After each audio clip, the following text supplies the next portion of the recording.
नित्यानंद सहोदितं श्रीनंदनंदनं वंदे राधिका चरणद्वयम् गोपीजनसमायुक्तं बृन्दावनमनोहरम् गुरवे गौरचन्द्राय राधिकाय तदालये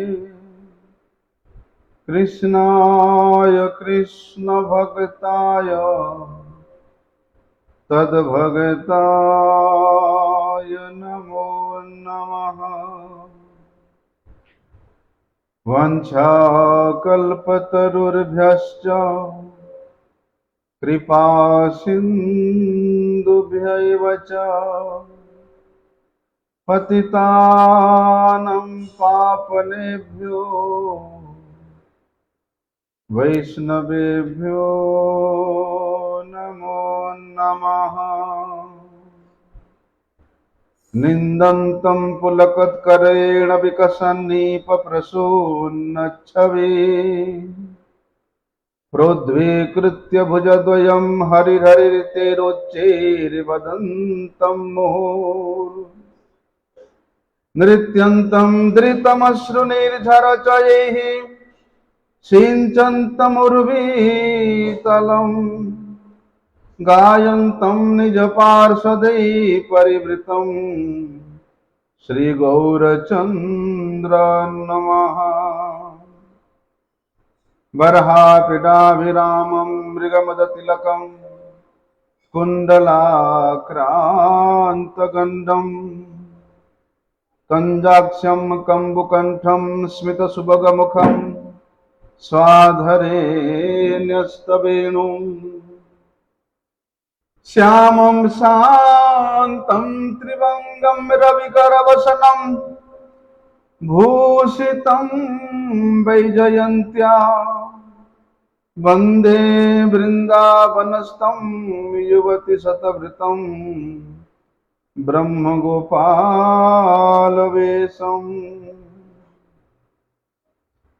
श्यामं गोरचनभं सितपटं प्राप्तिरम्यावगुण्ठां रम्यां धन्यास्वेन शुचिपुरनिकरा लम्बपादां किशोरीं तर्जन्यं गुष्टयुक्तं हरिमुखकुहरे युञ्जतीं नागवल्ली पर्णं कर्णयुताक्षीं त्रिभुवनमधुरां राधिकां भावयामि। वन्दे नन्दव्रजस्त्रीणां पादरेणुमभिक्ष्णसः यासां हरिर्कथोद्गीतं पुनाति भुवनत्रयम् रासाभिलाषवसतिश्च वृन्दावने त्वदीशां गिरिसरोजसेवा लभ्या च पुंसां कृपया तवैव वृन्दे नमस्ते चरणारविन्दम्।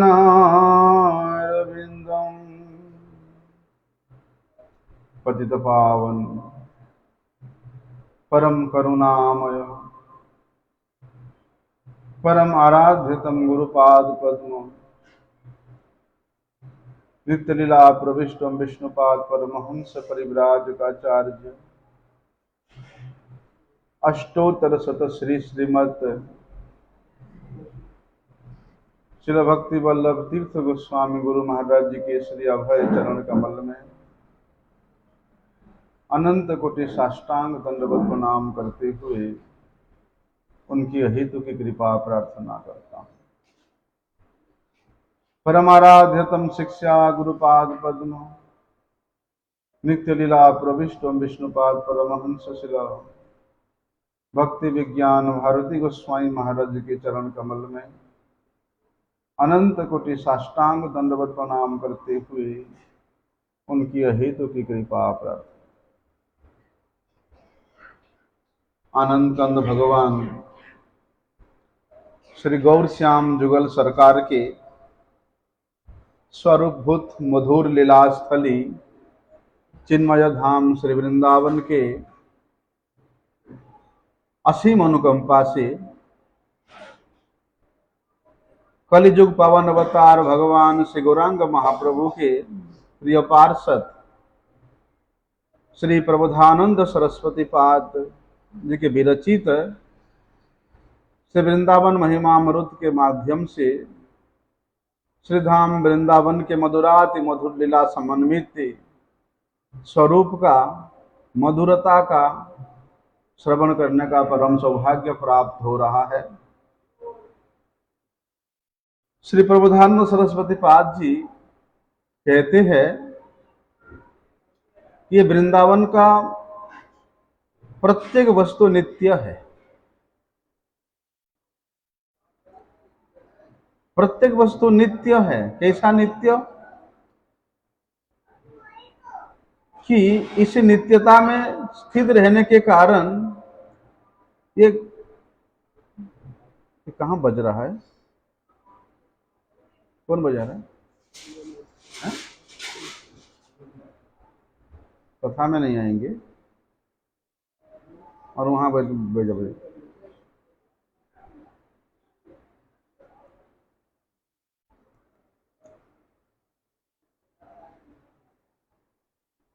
तो क्या कह रहे हैं कि नित्य व्यंजन मधुरा मधुराश्चर्य कैशोर वेशम नित्यो अनन्य प्रकट सुषमा माधुरी सन्निवेशम नित्योर्द्वर्धि प्रतिनवमिथः प्रेम नित्यांग संगम नित्यम वृंदावन भूमि भजे गौर नीलम द्विधाम। ये छंद के इस श्लोक के प्रत्येक छंद में श्री प्रबोधानंद सरस्वती पाद जी नित्य शब्द का प्रयोग किए हैं। अर्थात जिस प्रकार भगवान के लीला नित्य है, नित्य उनका लीला चल रहा है।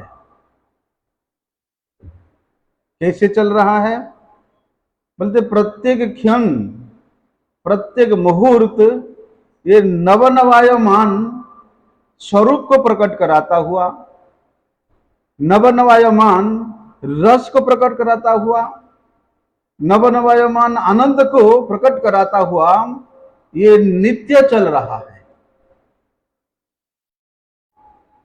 ऐसे नहीं कि भगवान ने यहां लीला करने के लिए एक ही दिन उन्होंने कालिया का दमन किया था, नहीं। कालिया दमन लीला भी नित्य चल रहा है, गोवर्धन धारण लीला भी नित्य चल रहा है।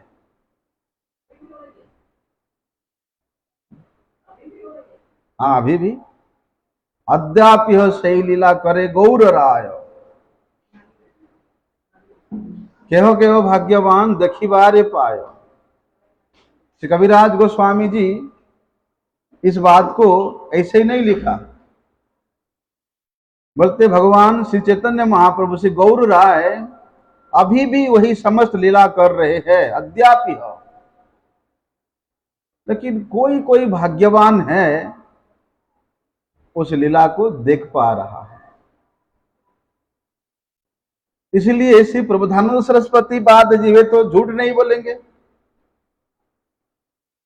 इसलिए ये श्लोक के माध्यम से वे नित्य शब्द बारंबार व्यवहार कर रहे हैं कि नित्य व्यंजन मधुर मधुराश्चर्य कैशोर वेशम, कि भगवान कैसा है, वे नित्य नित्य किशोर है और नित्य मधुर लीला संपादन कर रहे हैं और नित्य कैशोर वेश धारण करके वे अपनी इस रूप को नित्य इस वृंदावन के प्रत्येक कण में प्रकाशित कर रहे हैं। अर्थात अपने माधुरी को सन्निवेश कराते हुए नित्य निरंतर वे अपना दर्शन दे रहे हैं। ऐसे नहीं कि भगवान द्वापर में आए और लीला करके चले गए। अद्यापि है सही लीला, अभी भी वही समस्त लीला यहां हो रहा है। बोलते हैं नित्या अन्योन्य प्रकट सुषमा माधुरी सन्निवेशम। और जो नित्य लीला हो रहा है, ऐसे नहीं कि एक ही लीला में एक ही रस मिल रहा है, एक ही रूप है। नित्य लीला है, एक समय में हो रहा है, और वही एक क्षण के लीला में भगवान के रूप कितने बार परिवर्तित हो जाता है।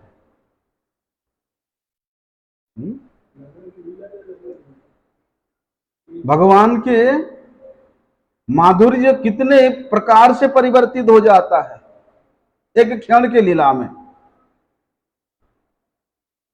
और नित्य और द्वरवर्धि प्रतिनव मिथ प्रेम नित्यांग संग। और बोलते भगवान के वे प्रेम स्वरूप का दर्शन करके उनके प्रियतम जन भी बोलते नित्य प्रत्येक क्षण प्रत्येक मुहूर्त में उनके स्वरूप का अलग अलग रूप में अनुभव कर रहे हैं। जो जिस प्रकार के स्वरूप का अनुभव कर रहे हैं उसको उसी प्रकार रस की भी प्राप्त हो रही है। नित्यम वृंदावन भूमि, जैसे इस वृंदावन भूमि नित्य है, चिन्मय है, अपराकृत है, और ये नित्य वृंदावन भूमि में ये वृंदावन ही भगवान के उस नित्य लीला को संगठित कर रहा है। अर्थात इस वृंदावन के प्रत्येक कण में भगवान गौर नील गौर श्याम जोड़ी यहां क्या कर रहे, भजन कर रहे हैं, यहां लीला कर रहे हैं। तो श्री ग्रंथकार श्री सरस्वती पाद कहते हैं कि नित्यम वृंदावनम भूमि भजे।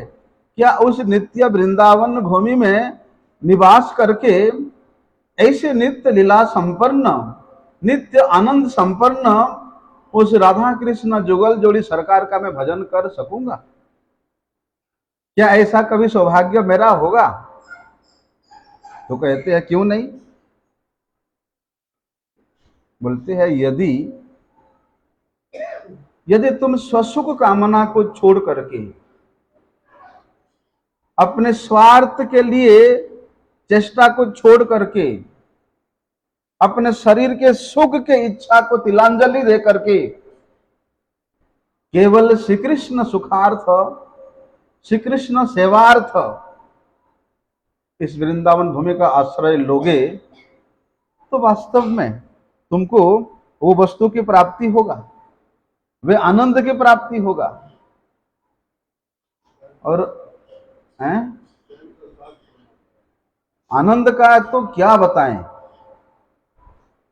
आनंद का भैया बड़े तारतम्य है। आनंद के स्वरूप में आनंद के विचार में बड़े तारतम्य दिखाई देता है। श्रुतियों में जहां हम लोग लौकिक आनंद की बात या ब्रह्मानंद की बात सुनते हैं, लौकिक आनंद में और ब्रह्मानंद में आकाश पाताल भेद है। उपनिषद में तो ऐसा वर्णन आता है कि भैया युवावस्था हो, श्रेष्ठ आचरण हो, वेद शिक्षा में पारंगत हो और शासन कुशलता हो, सभी प्रकार के कार्य करने में वो कुशल हो, कर्मण्यता हो, सफल कर्मण्यता हो, शरीर एकदम हृष्ट पुष्ट हो, रोग रहित हो, श्रेष्ठ आचरण किया है, उसके इंद्रियां एकदम बलवान है, सुदृढ़ है और धन संपत्ति भी परिपूर्ण रूप से उसको प्राप्त है। तो इस इतने वस्तु जिसको प्राप्त है इस संसार में, इस मनुष्य लोक में, तो उसके लिए तो ये श्रेष्ठ आनंद है। उसके लिए सब कुछ है उसके पास, धन है, संपत्ति है, शिक्षा है, श्रेष्ठ आचरण है, शासन कुशलता है, सफल कर्म क्षमता है, रोग रहित शरीर है, प्रत्येक इंद्रिय से वे एकदम परिपुष्ट है। तो ये मनुष्य लोक में इस प्रकार के आनंद जिसको प्राप्त है उसको बोलते हैं मनुष्यानंद, या मानुषानंद या मनुष्यानंद कहते हैं। और बोलते हैं ये मनुष्य योनि में जो व्यक्ति अति उत्तम कर्म करता है उसको गंधर्व योनि की प्राप्ति होती है। क्या करने से? उत्तम कर्म करने से उस व्यक्ति को गंधर्व योनि की प्राप्ति होती है। उसको मनुष्य गंधर्व भी कहते हैं लोग। तो बोलते हैं ये मनुष्य गंधर्व का जो आनंद है वे मनुष्यानंद से 100 गुना अधिक आनंद है।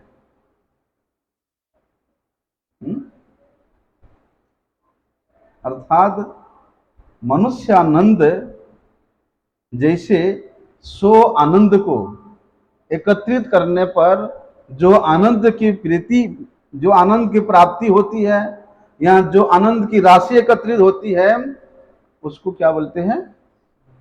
मनुष्य गंधर्व आनंद, मनुष्य गंधर्व कहते हैं। तो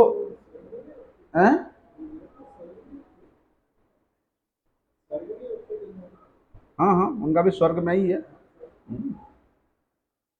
लेकिन स्वर्ग में देवताओं के स्थिति से इनका स्थिति नीचे है। इनसे श्रेष्ठ पितर लोग होते हैं। तो ये तो मनुष्य गंधर्व है, देव गंधर्व भी है। तो मनुष्य गंधर्वों का जो आनंद है उसके 100 गुना आनंद देव गंधर्वों को मिलता है। ये देव जातीय जन्मजात गंधर्व होते हैं और इस आनंद का 100 गुना आनंद उस चिरस्थायी पितृलोक में रहने वाले पितरों को मिलता है और उसका 100 गुना आनंद अजानच देवों को मिलता है। जो अजानच देव लोग स्मृति शास्त्र के अनुसार कर्म के फल स्वरूप वे लोग देवलोक को प्राप्त होते हैं, उनको अजानच देव कहते हैं। और बोलते ये अजानज देवताओं का जो आनंद है उसका 100 गुना आनंद कर्म देवताओं का है। कर्म देवता कौन है? ये लोग वेद में जो कर्म विधान किया है उसके अनुसार फल देने वाले जो देवता लोग हैं उनको वेद विहित कर्मों का फल देने का अधिकार है वे देवताओं को, इसलिए उनको कर्म देवता कहते हैं।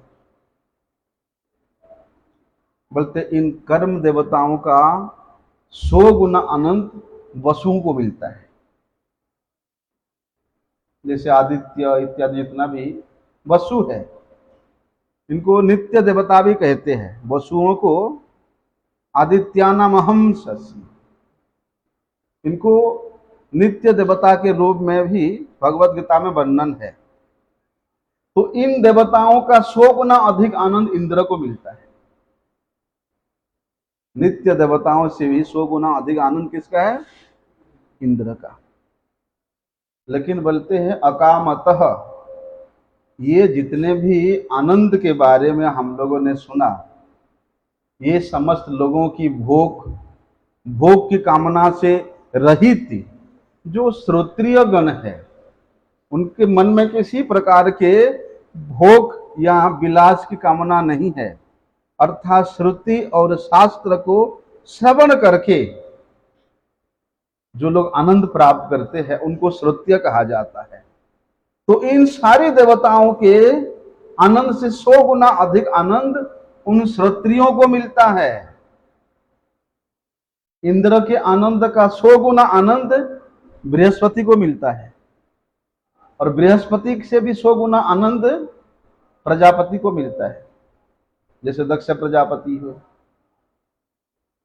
और ऐसे प्रजापतियों का 100 गुना आनंद ब्रह्मा को मिलता है।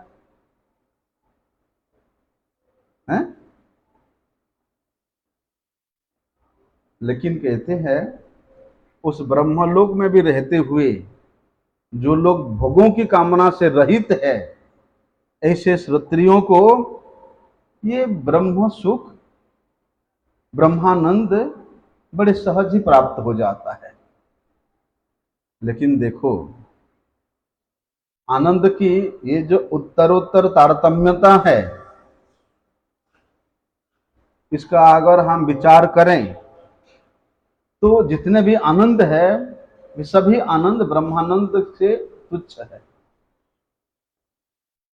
इसकी इसलिए तो श्रुति कहती है, अरे मन वाणी से जो अगोचर, जो परमानंद स्वरूप है, उसको नहीं प्राप्त करके ब्रह्मानंदी भी वहां से लौट आता है। देखो सुखदेव गोस्वामी जी, वे ब्रह्मानंदी थे।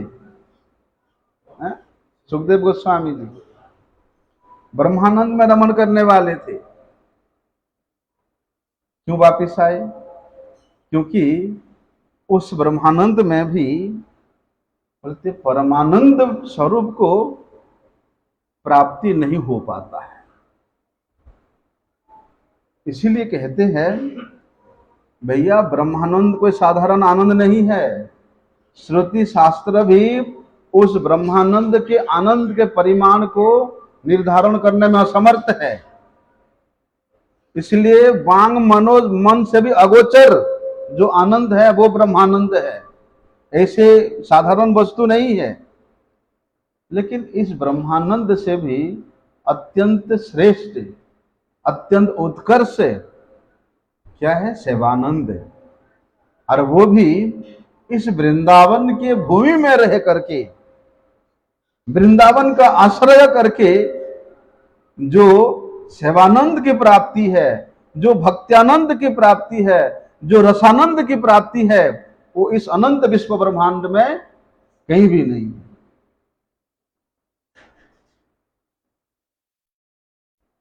श्रेष्ठ श्रेष्ठ मनुष्यानंद, उसके लिए कितना कुछ चाहिए होता है? गंधर्वानंद,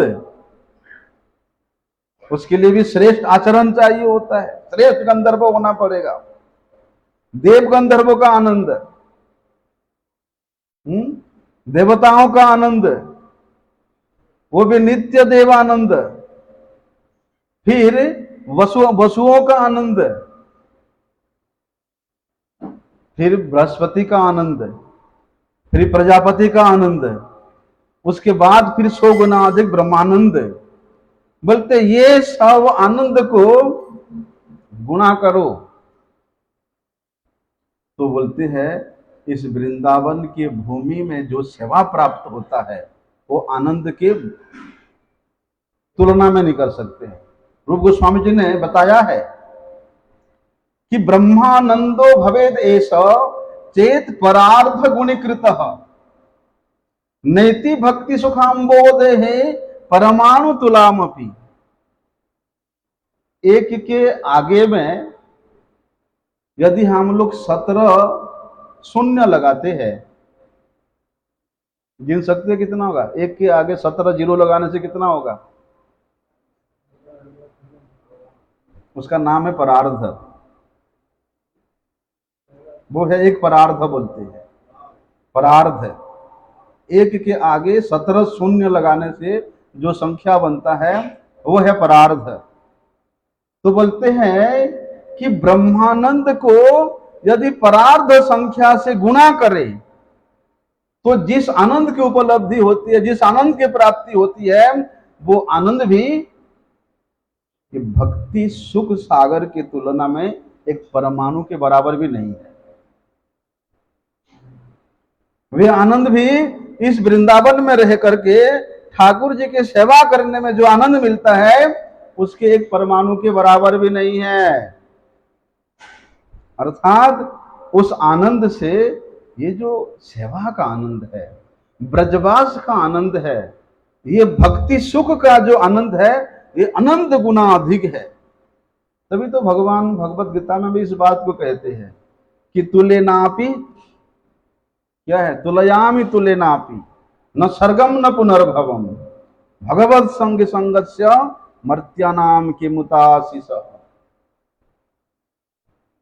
कि वे भगवत भक्तों का संग, और वो भी भगवान के इस चिन्मय वृंदावन धाम में, इसका तुलना बोलते हैं ना स्वर्ग से कर सकते हैं, ना पुनर्भव से कर सकते हैं, किसी से नहीं किया जा सकता है।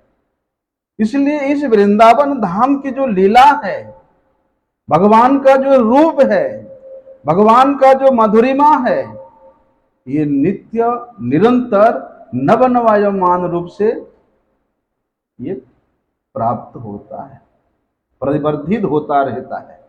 देखो ऐसे श्रीमद् भागवतम में ऐसे कई प्रसंग आते हैं, जिसमें अब ब्रह्मानंद का ले लो या कैवल्य मोक्ष का ले लो, ये सबको उपेक्षा करके, ये सबको किनारा करके केवल भक्ति, प्रेम, भगवत सेवा, भगवान के ये लीला कथा, भगवत प्रेमियों का संग, बोलते ये सबको सबसे श्रेष्ठ बताया है, सबसे ऊंचा बताया है। और वृंदावन धाम का आश्रय लेकर के यदि यही नहीं करोगे, भक्ति नहीं करोगे, भगवान के कथा श्रवण नहीं करोगे, कीर्तन नहीं करोगे, भगवत प्रेमी जनों का संग नहीं करोगे, भक्तों का भगवत सेवा नहीं करोगे, तो फिर क्या फायदा है वृंदावन धाम में वास करने का। माधवेंद्र पुरी पाद जी ने यहां तक कहते हैं कि नंद नंदन कैशोर लीला मृत महाअम्बुधो निमग्नानम किम अस्माकम निर्वाण लवणाम भसा। अरे वृंदावन में रहते हुए श्री नंद नंदन भगवान श्री कृष्ण चंद्र के उस किशोर अवस्था में जो सुंदर सुंदर लीला इस वृंदावन के गलियों में, यहाँ के वन वन में भगवान ने किए हैं, तो उस सुंदर लीला रूपी महान समुद्र में निमग्न होने के बाद ऐसा कौन व्यक्ति होगा जो उस ब्रह्मानंद रूप या ब्रह्म सुख रूप या मुक्ति रूप कैवल्य रूप उस मुक्ति रूपी खारे लवण के समुद्र में गोता लगाने का इच्छा करेगा। जहां महान लीलामृत है, लीलामृत को छोड़ करके या उस लीलामृत में निमग्न होने के उपरांत ऐसा कौन मूर्ख व्यक्ति होगा जो वहां जाकर खारे समुद्र में उस मुक्ति रूपी कैवल्य रूपी खारे समुद्र में गोता लगाएगा। इसलिए देखो, अगर भगवान स्वयं अपनी परायण जन को, अपनी भक्तजन को देने पर भी, क्या देने पर भी वे मुक्ति सेवा को छोड़ करके उसको कभी भी भक्त लोग ग्रहण नहीं करते हैं।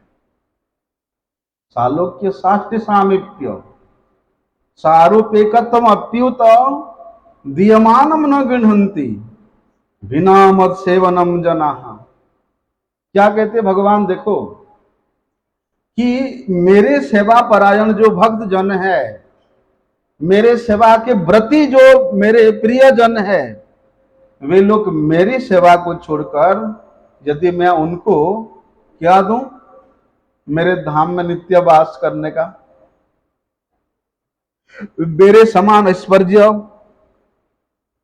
यदि दूं, या हमेशा नित्य मेरे निकट रहने का, मेरे समीप रहने का सुयोग दूं, मेरे जैसा रूप दूं, या मेरे अंदर समा जाने, वो ब्रह्म रूप हो जाने का भी उसको मैं सुयोग दूं, बोलते ये 5 प्रकार के मोक्ष को मेरे भक्त कभी स्वीकार नहीं करते हैं। सेवा में ऐसा आनंद है, सेवा में ऐसा सुख है कि सालोक्य, साष्टी, सामीप्य, सारूप्य, ये सब मुक्ति प्रदान करने पर भी अरे भगवान के जैसा ऐश्वर्य कौन नहीं चाहेगा। बोलते नहीं, बोलते इस वृंदावन में भिकारी होकर के रहना, करो में भिक्षुम पथिगेहहीनम। लेकिन ये ऐसा चंचल मति है हमारे कन्हैया कि भैया अगर उसका भजन करोगे, एक तरह तो बोलता है, क्या बोलता है कि मैं मेरे भक्त को सब कुछ देना चाहता हूं। क्या क्या देना चाहता हूं? मेरे समान ऐश्वर्य देना चाहता हूं, हमेशा मेरे समीप में रहने के लिए देना चाहता हूं, मेरे जैसा रूप देना चाहता हूं, हैं? और इधर बोल रहे हैं कि करो में भिक्षुम पथिगेहहीनम, बोलते ये सब देने के लिए चाहता हूं, ले ले तो ले ले, नहीं लेगा तो तुझे मैं भिखारी बना दूंगा। तो भक्त बोलता है प्रभु भिखारी बनना, आपके वृंदावन के गलियों में भीख मांगना स्वीकार्य है, लेकिन ये सब मुक्ति, ये सब सुख, ये सब ऐश्वर्य, ये सब भोग नहीं चाहिए। क्योंकि भैया भगवान का सेवा रूप आनंद के सामने ये जितने भी मुक्तियां हैं ये सब अति तुच्छ, अति नगण्य है।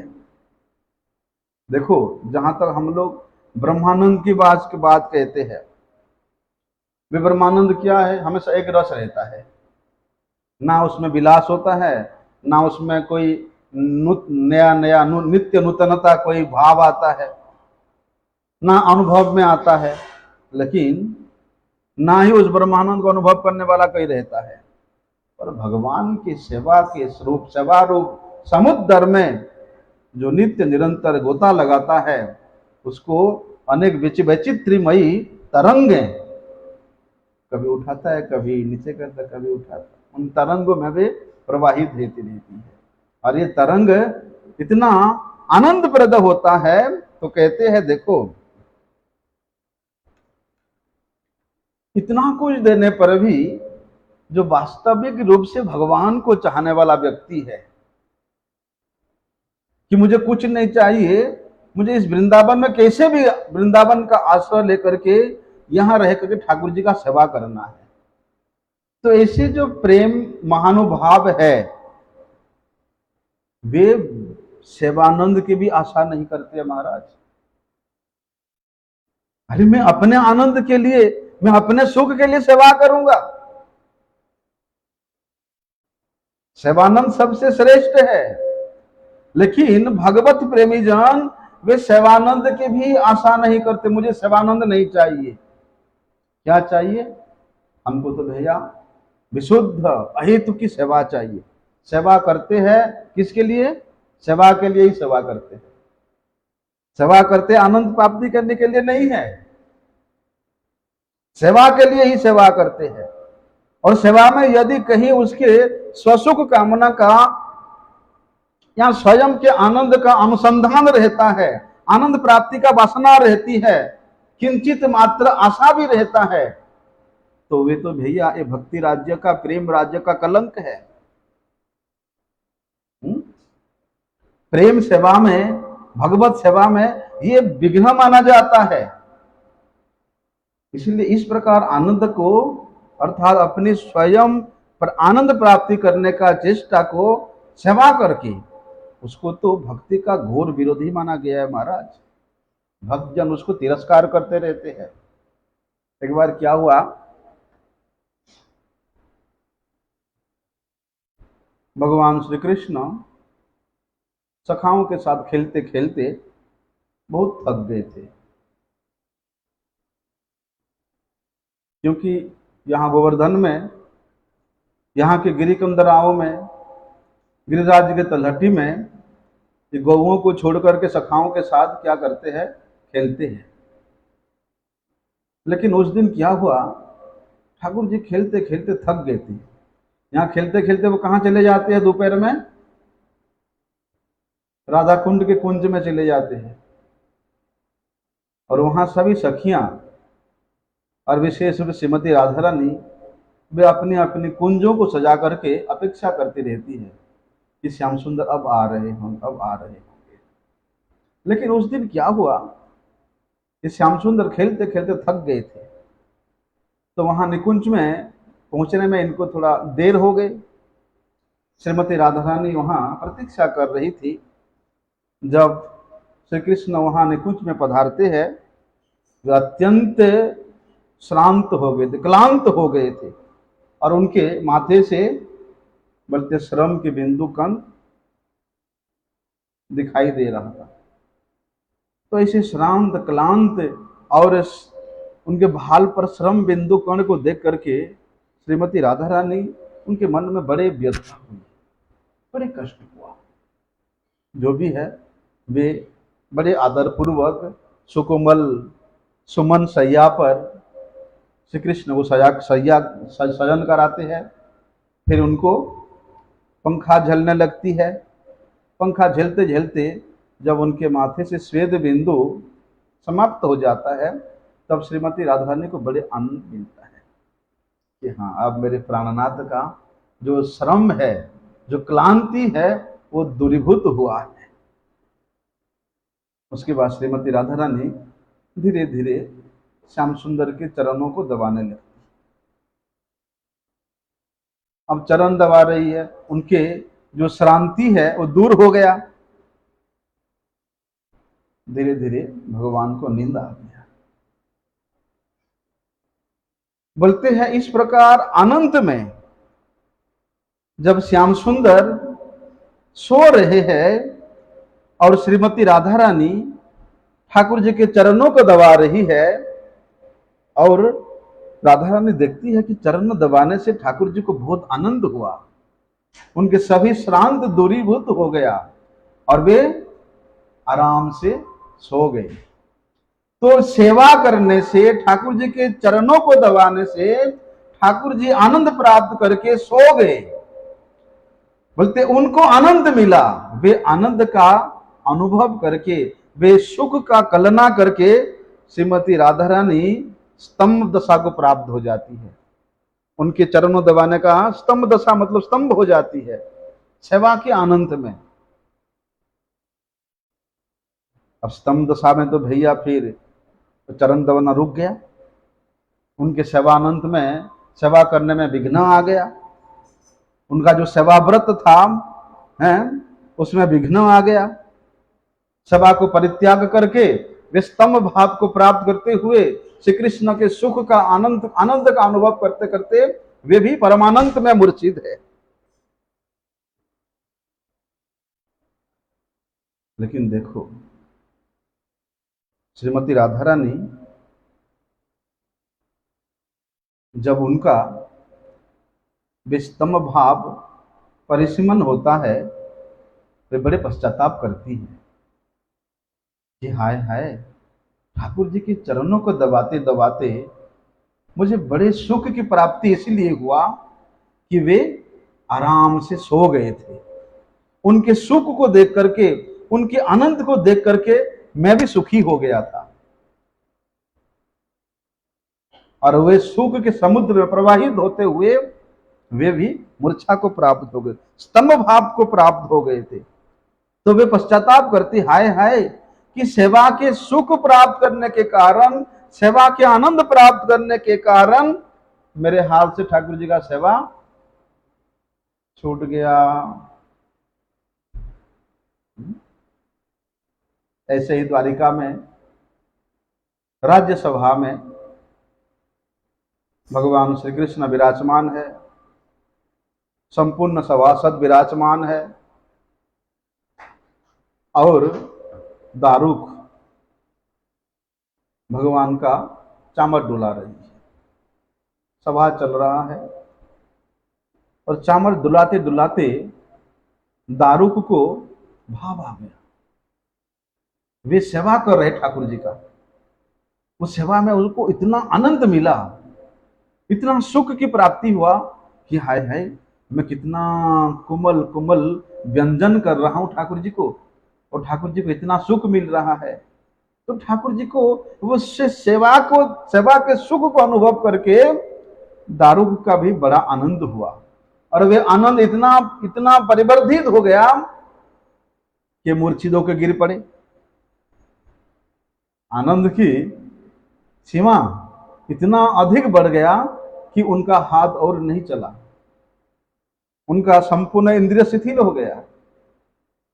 आनंद के समुद्र प्रवाहित होते होते वे वहां धड़ंग करके सिंहासन के नीचे गिर पड़े। भगवान देखते, अरे मेरे सेवक दारुक मूर्छित होकर गिर पड़ा। वे सभा को बंद करके भगवान दारुक को उठाए और अपने गोद में रख करके अपनी उत्तरियों में ऐसे हवा कर रहे। जैसे दारू का मूर्छा दूर हुआ, बोलते हैं अरे प्रभु आप मुझे हवा कर रहे हैं, मुझे पंखा कर रहे हैं। हाय हाय हाय, मैं तो कितना कितना तुच्छ हूं, हैं? मेरा अपराध हो गया कि प्रभु मुझे आपके सेवा का आनंद नहीं चाहिए, सेवानंद नहीं चाहिए, सेवा का सुख नहीं चाहिए। बस ऐसा करो कि मैं हमेशा आपका सेवा ही करता रहूं, लेकिन उसका आनंद मुझे नहीं चाहिए। तो बोलने का तात्पर्य ये है कि भक्त जो है वास्तव में सेवा का सुख भी नहीं चाहते, सेवा का आनंद भी नहीं चाहते हैं। जो सेवानंद बोलते हैं ब्रह्मानंद के किसी परमाणु के बराबर भी नहीं कर हो सकता है। ब्रह्मानंद जी सेवानंद के सामने एक परमाणु के बराबर भी नहीं हो सकता है। इसलिए भैया देखो, श्री प्रबोधानंद सरस्वती पाद जी इस बात को बताते हैं कि वृंदावन में क्या करना, अपनी संपूर्ण चेष्टा के द्वारा केवल और केवल श्री कृष्ण सुख तात्पर्यमयी भाव लेकर के ही निवास करना। विशुद्ध सेवा के अतिरिक्त जिस प्रकार से इन ब्रजवासियों ने, भगवान के उन प्रेयसियों ने, गोपांगनाओं ने लोक धर्म को छोड़ दिया, वेद धर्म को छोड़ दिया, लज्जा को छोड़ दिया, धैर्य को खो दिया, देह सुख, आत्म सुख, मुक्ति सुख सबको परित्याग करके वे केवल और केवल अत्यंत प्रीति के साथ समावेश होकर के तन्मय भाव से केवल भगवान की सेवा में, भगवान के सुख के लिए ही वे संलग्न हो गए थे। और बोलते इन सभी गोपांगनाओं में सर्वश्रेष्ठ शिरोमणि कौन है? श्रीमती राधा रानी। श्रीमती राधा रानी श्री कृष्ण सेवा की कभी तृप्ति नहीं पाती है। जितना सेवा करती है उतना ही अतृप्ति होती है, उतना ही अधीरता होती है। अकेले सेवा करना, उसमें तृप्ति नहीं होने के कारण वे अपने काय से, अपने शरीर से बोलते अनंत कोटि गोपियों को प्रकट करती है, अनंत कोटि गोपियों के रूप धारण करके वे श्री कृष्ण की सेवा करते हैं। तो जहां केवल सेवा ही सार है, जहां केवल सेवा ही उस परमानंद प्राप्ति का एकमात्र स्रोत है, उस प्रेम प्राप्ति का एकमात्र स्रोत है, वे सेवा भाव लेकर के, वे सेवा का वृत्ति लेकर के क्या करना? इस वृंदावन में वास करना। तभी वहां क्या होगा? श्री गांधर्वा रसिक चरण द्वंद मार्द्विक गंधा दंधा नित्यम अति मधुकरी श्रील वृंदावनांत ये भ्राम्यति अतिरसभनाद बीहलता दृशानाम पादांते में विलुंठतु मुहुर भक्तिर्भावे न मूर्धा। बोलते हैं इस प्रकार सेवा के भाव लेकर के इंद्रियों के वृत्ति को केवल श्री कृष्ण सेवा रूप बना करके जो रसिक जन इस वृंदावन में वास करते हैं, बोलते उन रसिक जनों के श्री चरणों में बारंबार पतित होते हुए विलुंठतु पादांते में, उनके चरणों में पुनः पुनः पतित होते हुए, गिरते हुए, अर्थात उनके सेवा करते हुए, उनका कृपा प्रार्थना करते हुए, उनके चरणों को वंदना करते हुए क्या कभी इस वृंदावन में मेरा वास होगा? क्योंकि श्री गांधर्वा रसिक चरण द्वंद माध्विक, श्री गांधर्वा श्रीमती राधा रानी जी के जो रसिक जन है, उनके चरणों की जो रज है वे सब कुछ प्रदान करने में समर्थ है। क्या क्या? बोलते गंधा दंधा नित्यम अति मधुकरी। बोलते ठाकुर जी का सेवा प्रदान कर सकते हैं, ठाकुर जी का प्रेम प्रदान कर सकते हैं, ठाकुर जी का दर्शन प्रदान कर सकते हैं। कौन? वे रसिक जन। इसलिए श्री गांधर्वा रसिक चरण द्वंदम मार्द्विक गंधा, उनके चरणों में अपने आप को समर्पित कर दो, उनके चरणों की रज में अवगाहन हो जाओ, उनके उपदेश के अनुसार अपने एक एक पल को व्यतीत करो, तब जाकर के वृंदावन वास, यहाँ वृंदावन में रहने का वास्तविक जो उद्देश्य है वो संभव होगा, अपने स्वयं के सुख के लिए। आगे का विषय हम कल श्रवण करते हैं। वंशा कल्पतरुभ्यश्च कृपा सिंधुभ्यैव च पतितानां पावनेभ्यो वैष्णवेभ्यो